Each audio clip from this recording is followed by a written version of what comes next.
Aterina aminao any tokantrano topoko lasy tovavy araba amizao takariva ny talata faraka amroapolo ny volana aprily izao. Asaina mpanajana araka izany ianao anaraka hatramin'ny farany ireo vaovao izay misongadina sy voaray ny mpanao gazetinay tamin'ity androany ity. Io resantsika eto ny resaka politika, tsy adino ihany koa ny mitondra ho anao amin'ny fivoaran'ny raharaha mahakasika ny fanomanana ny fifidianana ny ben'ny tanàna. Ho resahana aminao ihany koa ny resaka sosialy fa mahakasika kosa ny tontolon'ny politika avy hatrany. Do isantarantsika ary ny fotoanantsika amizao ariva izao. Naneho ny heviny manoloana ny toetra raharaham-pirenena ny foloan'ny antoko monima androany maraina raha ny tafatafa tamin'ny mpanao gazety. Fotoana izay nitondran'ny fanamarihana ihany koa amin'ny fitsikerana azy momba ny raharaha mampifanolana ny kolonel Charles Nandrianasoavina sy ny solombavambahoaka Christine Razanamaso. Nitondra fanazavana momba ny fitsikerana azy tany anaty Haino Manjery filohan'ny antoko monima raha voatonona ny anarany amin'ny raharaha momba ny fanolanana eo amin'ny Ndramatoa Christine Razanamaso nisitra ny fitsarana nandritry ny tetezamita sy ny kolonel Charles Nandrianasoavina. Raha nambarana Andriamatoa monja roa indefy kosa dia efa ela mifankahalala ny filohan'ny tetezamita teo alosin'ny tenany ary mitolom-bahoaka hatrany nahatonga azy ho Prime Ministre nandritry ny tetezamita. Ianarako voatonona matetika ao anatin'izany tsy fantatro moa na mahaliana ny olona tokoa ny tokony mbola hafantatra bebe koa inona moa zany zavatra nisy tamin'ireny 2009 ireny fa ny zavatra tadidiko zany dia hoe nakatona ny télévision Viva tamin'ny tsy haiko na 40 angambany 14 décembre 2008. Ny tiako ampahatsiahivina talohan'izay dia fa nanao fehinkevitra ny komity national ny antoko monima tamin'ny fomba fitondrana Andriamatoa Ravalomanana tamin'izay fotoana zay. Dia tamin'izay fehinkevitra ny antoko monima zay taloha lavitra n'io 14 décembre io dia efa nilaza ny monima hoe tsy mety tsony amin'ny firenena ny fitondrana Andriamatoa Ravalomanana tamin'izay fotoana izay taorinan'ireny fifidianana tamin'ny 4 sy 20 ireny.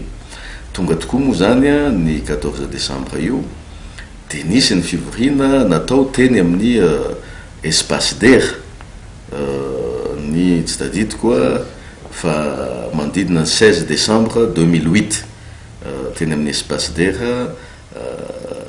tamin'izay fotoana izay.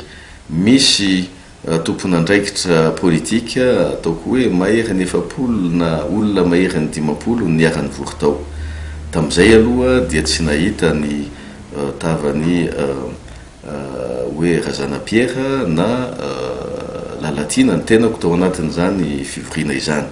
Raha momba ny toetra raharaham-pirenena kosa dia nanamafy filohan'ny antoko monima fa mbola manjavozavo ny fanomanana ny fifidianana ben'ny tanàna sy mpanolontsaina munisipaly heverina taony faraka amin'ny 30 volana Jolay ho avy izao. Mbola misy ihany koa izy ny olana izay mitranga ankehitriny ary tsy mampisy fitoniana ny antoko ny fahombiazan'ny fifidianana. Tsy adinony ihany koa ny nanome heviny momba ny firosoana amin'ny fampihavana-pirenena. Araka nambarany dia ny fanekenan'ny tantaran'ny aina malagasy ny tokony hapetraka mandritra ny dinika.